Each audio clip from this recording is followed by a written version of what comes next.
Oke, Assalamualaikum warahmatullahi wabarakatuh. Waalaikumsalam warahmatullahi wabarakatuh. Oke, selamat datang anak-anak ke mata pelajaran hari ini. Sebelum memulai kegiatan pada pagi hari ini, alangkah baiknya kita berdoa menurut kepercayaan dan agama masing-masing. Berdoa, silakan. Doa selesai. Gimana kabar teman-teman kalian? Kabar teman-teman kalian? Kabar kalian semua? Baik, Pak. Baik, Pak. Ini ya, tetap jaga kesehatan masing-masing, tetap jaga protokol kesehatan, jaga jarak, dan pakai masker. Sebelum memulai pelajaran hari ini, saya absensi dulu ya. Vitalia. Hadir, Pak. Dinda. Hadir. Agung. Hadir. Wida. Hadir, Pak. Alma Isa. Hadir, Pak. Oke. Oh, satu lagi, Zakia. Hadir, Bapak. Iya, maaf Zakia, tadi nggak terlihat. Jadi hari ini, pada pelajaran hari ini, kita akan membahas mengenai jenis-jenis kelompok sosial yang ada di masyarakat. Perlu kalian ketahui bahwa apa yang kita lihat sehari-hari di lingkungan kita itu sebenarnya ada jenis-jenisnya. Kayak kelompok sosial itu terdapat jenis-jenisnya sendiri. Contoh nih, kalau Mas Alma ikut kayak suatu organisasi, itu nanti ada jenisnya sendiri di desanya atau di sekolahnya. Itu nanti ada jenisnya sendiri.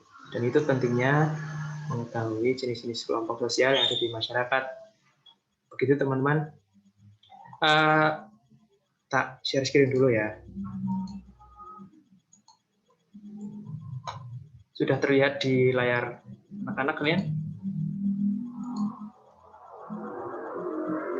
Sudah, Pak. Sudah sekarang, Pak. Ya. Jadi jenis-jenis kelompok yang pertama adalah kelompok primer. Di sini kelompok primer itu merupakan kelompok yang pertama kali individu temui di sekitar lingkungannya. Jadi ini adalah kelompok yang paling pertama kalian temui dalam kehidupan. Ketika kalian lahir, kalian langsung berada di keluarga masing-masing. Nah, itu bisa disebut sebagai kelompok primer. Dan mengapa contohnya keluarga? Karena keluarga merupakan kelompok pertama yang kalian temui di dalam dunia ini. Kemudian yang kedua, ada kelompok sekunder. Di dalam kelompok sekunder sendiri, terdapat banyak orang asing, yaitu di luar keluarga kalian. Intinya hubungan ini tuh kayak bersifat formal, impersonal, parsial, serta didasari dengan pemanfaatan. Jadi ketika kalian sudah menginjak usia yang lebih dewasa, atau berapa tahun, kalian mulai belajar keluar lingkungan keluarga, ke lingkungan masyarakat, kalian bertemu dengan teman-teman kalian, itu bisa disebut dengan kelompok sekunder. Begitu. Kemudian ada pengertian kelompok sosial dari Ferdinand Tönnies. Nah, ini yang paling sering dipakai oleh para sosiolog. Yang pertama itu ada paguyuban. Paguyuban itu bentuk kehidupan bersama, di mana anggotanya diikat oleh hubungan batin yang murni dan bersifat alamiah. Jadi, di dalam paguyuban ini, ikatannya itu sangat kuat antara anggota satu dengan anggota yang lainnya. Karena didasarkan kepada bisa dibilang hubungan yang lebih intim antara anggotanya, seperti anggota keluarga besar itu termasuk paguyuban. Dan masyarakat desa itu juga termasuk ke paguyuban, karena biasanya anggota masyarakat dari pedesaan itu memiliki hubungan yang kuat, karena ya bisa dibilang mereka bisa juga dari keluarga yang sama, baik keluarga jauh begitu. Kemudian kelompok yang kedua menurut Ferdinand Tönnies ada kelompok patembayan. Ini hubungannya itu bersifatnya jangka pendek dan memiliki bentuk dalam pikiran yang terbatas, bersifat pamrih dan ekonomis. Jadi di dalam pertemuan sendiri, hubungannya itu berdasarkan pemanfaatan satu sama lain. Kalau semisal saya dengan Mas Alma tidak memiliki hubungan yang menguntungkan, saya tidak akan berkelompok dengan Mas Alma. Nah, di situ bisa disebut patembayan. Di sini contohnya seperti yang anak-anak lihat, ini kayak masyarakat di perkotaan ya. Jadi mereka bekerja sesuai dengan porsi masing-masing dan tentunya saling menguntungkan satu sama lain. Sampai sini paham anak-anak? Ataukah penjelasan Bapak terlalu cepat? Paham, Pak. Paham, Pak. Baik, baik. Masih pagi harus semangat ya. Kemudian yang ketiga ada kelompok sosial yang menurut Emil Durkheim. Ini ada solidaritas mekanik. Di sini kelompok sosialnya itu masih sederhana dan belum mengenal pembagian kerja. Pembagian kerja yang dimaksud itu, contoh nih, dalam sebuah solidaritas mekanik, kalau satu mengalami hambatan dalam melaksanakan tugasnya, maka kelompok tersebut itu akan mengalami hambatan karena salah satu dari anggotanya tidak bisa melaksanakan tugasnya dengan baik. Jadi belum mengenal pembagian kerja. Contohnya itu kayak masyarakat pedesaan yang melakukan gotong royong. Sebentar, anak-anak. Sepertinya penjelasan Bapak terbalik. Kalau solidaritas mekanik itu masih bisa diganti dengan anggota yang lainnya. Maaf, salah Bapak ini. Kebalik ini. Jadi solidaritas mekanik itu kalau yang satu tidak bisa mengerjakannya, masih ada bisa penggantinya begitu. Nah, kemudian yang ini, yang kemudian solidaritas organik, ini sudah mengenal pembagian kerja. Nah, di sini yang kalau salah satu anggotanya tidak bisa melaksanakan tugas, dia tidak bisa berjalan kelompoknya, gitu. Kelompok masyarakat perkotaan. Tadi terbalik dengan pengertian solidaritas mekanik. Ya, contohnya kayak masyarakat perkotaan ini anak-anak. Mereka bekerja sesuai porsinya masing-masing, kayak ini contohnya ada bendahara, sekretaris, dan lain-lain, pokoknya begitu. Kalau bendaharanya ini nggak bisa, dia nggak bisa menjalankan perusahaan. Ya, seterusnya begitulah, kecuali diganti. Oke, lanjut. Kemudian yang keempat ada pengertian kelompok sosial dari Robert Camerton. Yang pertama ada membership group. Membership group itu kelompok sosial di mana setiap individu tercatat dalam kelompok. Contoh PGRI. Nah, saya tanya sama anak-anak. Kalian termasuk membership group dari sekolah? Kita bukan. Yo, siapa saja perwakilan? Kayaknya iya sih, Pak, menurut saya. Memang iya, Mbak Vitalia. Saya sama Anda, anak-anak, itu termasuk dalam membership dari sekolah kita ini. Jadi kita bisa dibilang membership group lah. Yes, keren kan? Contohnya ini PGRI. Ya, kalian juga sebagai contoh. Bisa. Kemudian yang kedua ada reference group. Reference group ini intinya menjadikan seorang atau kelompok lain menjadi kayak pandangan kelompok kita loh. Contohnya gini, di OSIS kita, SMA Harasan Bangsa itu kayak menjalin hubungan dengan organisasi keagamaan di luar sekolah. Jadi OSIS ini menjadikan organisasi keagamaan ini sebagai reference grupnya dalam melaksanakan tugas-tugasnya. Jadi ada pengaruhnya dari organisasi keagamaan ini kepada OSIS kita. Ada saling keterkaitannya juga sih. Begitu. Kemudian yang kelima, ada kelompok sosial yang berdasarkan identifikasi diri. Yang pertama ada in-group.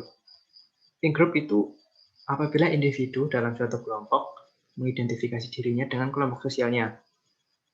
Contoh nih, kalian berenam memiliki geng ya, memiliki geng satu geng. Salah satu dari kalian itu ya semuanya menganggap diri kalian sebagai geng tersebut. Itu bisa disebut in-group. Kayak Mbak Vitalia, dia menganggap dirinya sebagai anggota in-group. Ya, makanya dia adalah suatu kelompok in-group juga. Begitu. Paham teman-teman atau penjelasan Bapak kurang jelas?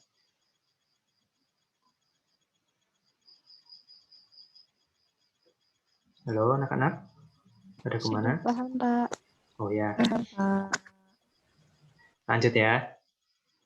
Yang selanjutnya ada outgroup. Nah, outgroup sendiri ini adalah suatu oposisi dari in-group. In-group apabila individu menganggap suatu kelompok menjadi lawan dari in-groupnya. Jadi intinya ketika kalian punya geng nih, kalian berenam geng. Ada geng lain dari kelas kita. Nah, mereka itu outgroupnya kita gitu. Kayak gambar ini, seperti ini. Jadi ini gengnya kalian nih, berenam. Nah, kemudian ada geng lain di kelas kita.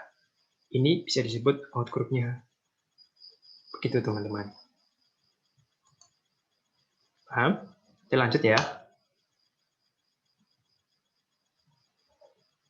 Nah, kemudian yang ke-6. Yang ke-6 ya. Yang ke-6 ada kelompok nyata. Kelompok nyata sendiri itu kelompok yang terorganisir dan memiliki sifat yang tetap. Contohnya OSIS di sekolah kita. Jadi OSIS itu adalah kelompok nyata yang ada di sekolah kita. Ya nanti ada kelompok lainnya yang nggak nyata. Intinya yang nyata ada di sekolah kita itu OSIS contohnya. Sudah jelas ada, tercatat, terorganisir, dan memiliki anggota. Yang selanjutnya ada kelompok semu. Kelompok semu ini sifatnya adalah sementara. Contohnya kayak kerumunan konser, kerumunan apalah, keributan, kecelakaan, dan lain-lain. Ada masa tadi kayak kalau kita berdemo itu masa itu termasuk ke kelompok semu. Publik juga termasuk kelompok semu. Kalau kita menunggu mengantre, itu juga termasuk dalam kelompok semu. Begitu teman-teman. Kalau kalian ngantri bioskop atau ngantri tiket, itu juga masuk ke dalam kelompok semu.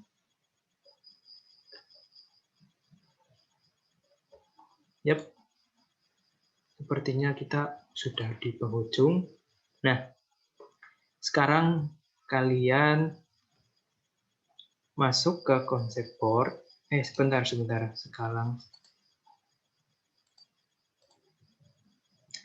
Sekarang Bapak bagi menjadi 3 kelompok ya. Oh, ada Mas Devanda, apa-apa. Nanti kita bagi menjadi 3 kelompok. Berarti ini ada yang 3, ada yang 2 ya, nggak apa-apa ya. Halo anak-anak. Iya, Pak. Oke, Pak. Iya, Bapak. Ya, Pak. Yap. Saya bagi ya. Breakout-nya 3.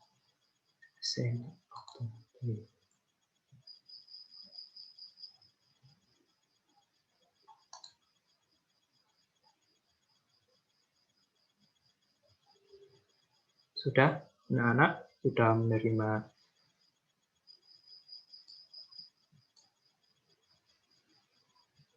Silakan anak-anak semua pindah ke room masing-masing.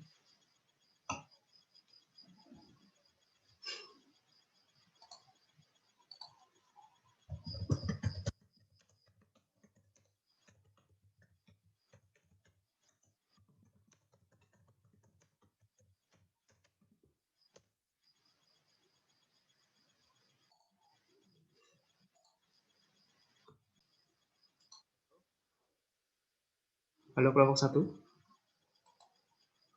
Halo, Pak. Bentar, saya kirimkan link konsep board-nya ya. Kalian silakan berdiskusi di sini, sembari kalian mengerjakan di konsep board-nya. Sudah saya kirimkan link-nya, saya pindah ke kelompok lain ya. Baik, Pak. 2, Iya, Pak.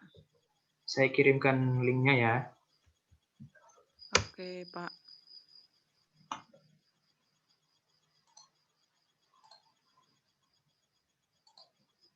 Kalian silakan berdiskusi. Kelompok 3.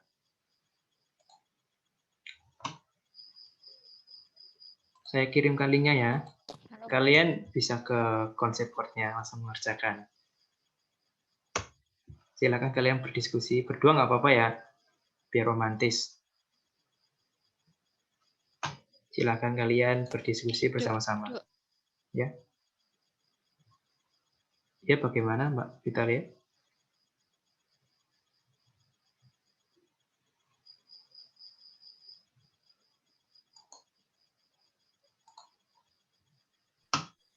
Berarti ini kita dapat yang kelompok sekunder ya, Pak? Ya, berdasarkan nomornya.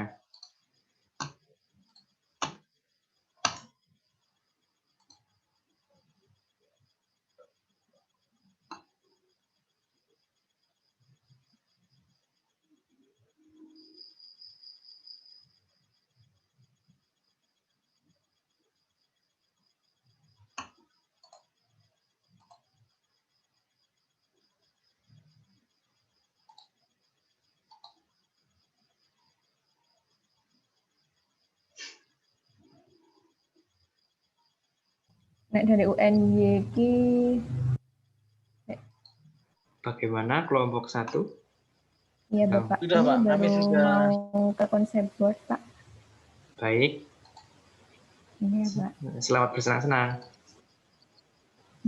Iya, Bapak. Kelompok 2 masuk ke konsep board-nya nggak? Halo, HP-ku nggak bisa buat akses konsep board. kenapa? HP saya juga, Pak. Tapi saya sama Dinda udah diskusi, Pak. Udah tahu jawabannya. Oh ya, nggak apa-apa. Ini karena faktor ini ya, faktor lain deh. Iya, Pak. Nggak apa-apa, nggak apa-apa. Makasih ya, Pak. Udah didiskusikan kok, Pak. Oke, terima kasih buat kelompok 2 ya. Oke, Pak. Nggak Sama-sama. apa-apa, kalian nggak join nggak apa-apa.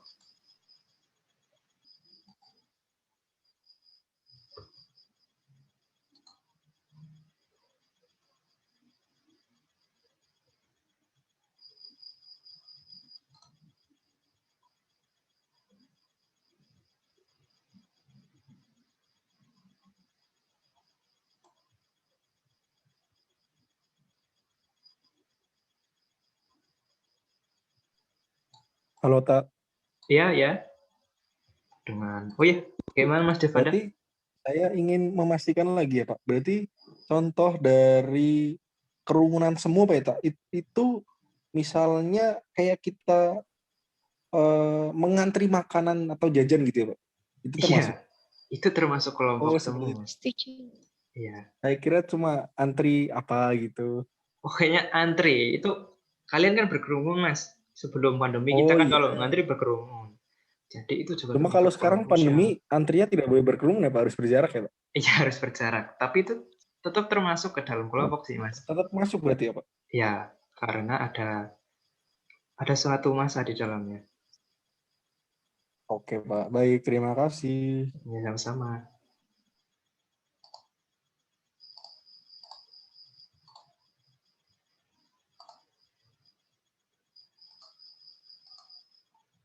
Besok udah Kelompok 1 bagaimana? Sudah selesai? Ya, Bapak. Sudah, Pak. Ya, Bapak. Sudah? Sudah. Kalau kalian sudah bisa Sudah. kembali ke itu room utama nggak apa-apa. Baik, Oh, Pak. iya, iya. Siap. Oke. Baik, Pak. Terima kasih, Pak. Ya, sama-sama. Bisa ke room utama nggak Udah apa-apa. ngisi di konsep board kok, Pak, tadi. Oh iya, udah bisa berarti ya.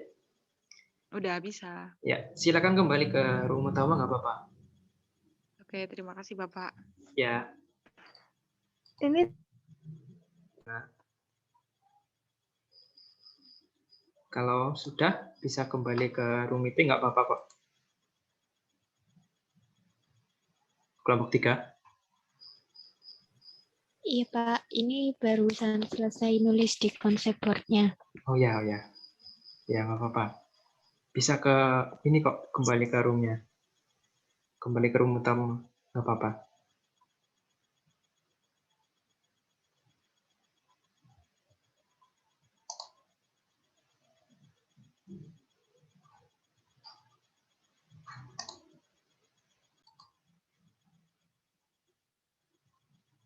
Semuanya sudah kembali ke room utama? Ya, sudah.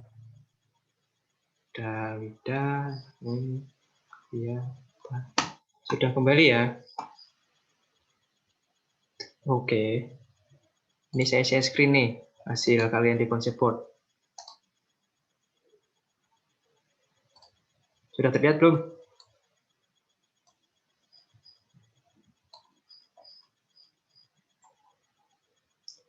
Ya, dari kelompok 1 boleh menjelaskan dari hasil diskusinya dengan temannya. Oke, Pak. Saya mewakili kelompok 1 ya, Pak. Ya, Kami sudah berdiskusi dan hasil diskusi kami, kelompok paguyuban atau Gemensaf, yaitu kelompok sosial yang anggota-anggotanya memiliki ikatan batin yang murni, bersifat alamiah, dan kekal. Misalnya masyarakat pedesaan, kelompok arisan, kelompok pengajian, dan kelompok keluarga atau marga gitu, Pak. oke, betul sekali. Baik, terima kasih dari kelompok 1. Kemudian lanjut ya, kelompok 2.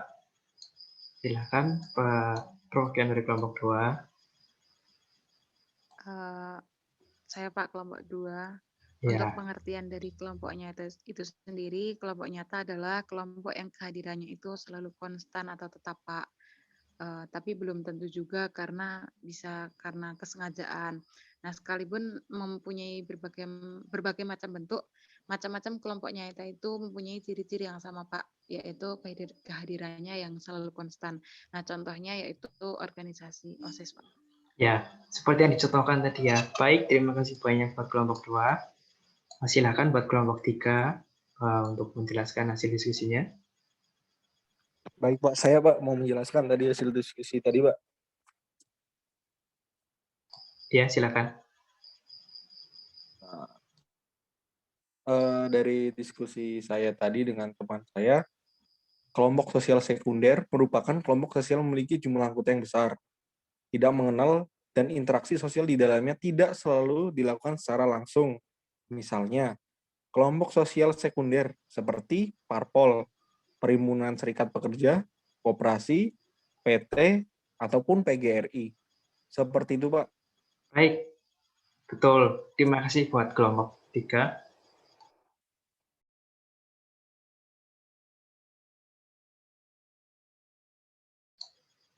Maaf, saya mute tadi punya. Begitu ya, jawaban dari kalian sudah tepat dan diskusinya juga terima kasih banyak. Saya kira secara umum kalian sudah bisa menangkap apa yang kita pelajari hari ini. Jadi terdapat macam-macam jenis kelompok sosial yang ada di masyarakat. Kayak yang pertama seperti ada kelompok primer, kelompok sekunder, yang dari Ferdinand Tonis ada paguyuban, Matembayan. Kemudian yang ke berapa 3 ada dari Durkheim, mekanik dan organik. Ada dari Robert Camerton yang membership dan reference. Dan identifikasi diri itu ada in group out group. Dan yang terakhir ada kelompok nyata dan kelompok semu. Begitu ya anak-anak semua. Saya jauh ini sudah paham? Paham, Pak. Siap, sudah, Pak. Oke. Paham, Pak. Terima kasih untuk kehadirannya pagi hari ini. Saya kira cukup ya sampai sekarang ini sudah saya sampaikan semuanya. Tetap jaga kesehatan di rumah masing-masing, tetap makanan yang sehat, olahraga, jaga jarak, ikuti protokol kesehatan. Saya tutup ya pertemuan hari ini. Terima kasih banyak dan mohon maaf bila ada kesalahan. Wassalamualaikum warahmatullahi wabarakatuh. Waalaikumsalam. Waalaikumsalam warahmatullahi Terima kasih, wabarakatuh. Pak. Terima kasih, Pak. Oke. Terima kasih, Pak.